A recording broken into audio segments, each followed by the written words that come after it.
High school തലത്തില് കുട്ടികൾക്ക് nursery തലത്തില് 1ാം ക്ലാസ് തലത്തില് ഗർഭിണികൾക്ക് ഇപ്പൊ ഫോളിക് ആസിഡ് കാൽസ്യോ എല്ലാ ഡോക്ടർമാരും എഴുതും. എന്തുകൊണ്ട് ഒമേഗ-3 എഴുതുന്നില്ല?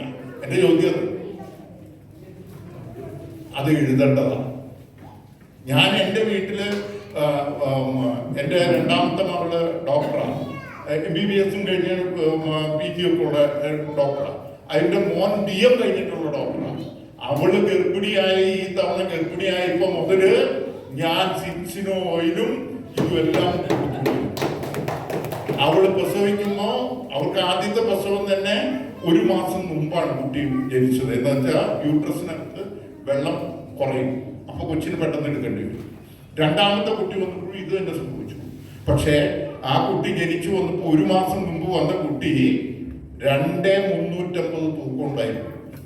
ആ കുട്ടി ഒരു ദിവസം അവർ ഐസിയുലിട്ട് പിറ്റേ ദിവസം തന്നെ കുട്ടി മലവിളിച്ചു തുടങ്ങി, കുട്ടി പുറത്തു. ഇന്ന് 56 കഴിഞ്ഞപ്പോ ആ കുട്ടിയുടെ തൂക്കം 4,200. അമ്മ ഇപ്പോഴും ഒമേഗ-3 കഴിച്ച് കൊല കൂട്ടിക്കൊണ്ടിരിക്കുക.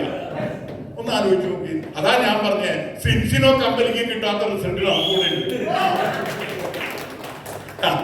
ഇതൊക്കെ നമ്മൾ പഠിക്കണം, നമ്മൾ മനസ്സിലാക്കണം എന്താണ് ഇതിനകത്ത് സംഭവിക്കുന്നത്. ഇത്തരം കാര്യങ്ങളൊക്കെ നമ്മൾ ഓർക്കണം. അതുകൊണ്ട് സിൻസിനോ നിങ്ങൾ ജനങ്ങളിലേക്ക് എത്തിക്കുന്നത്, നിങ്ങൾ എന്തെങ്കിലും പാപങ്ങളൊക്കെ ചെയ്തിട്ടുണ്ടെങ്കിൽ അതിന്റെ പൊറുതിക്ക് വരെ ഗുണം കിട്ടുന്ന എനിക്ക് പറയാം. പാപമോചനം വരെ കിട്ടുന്നുണ്ട്.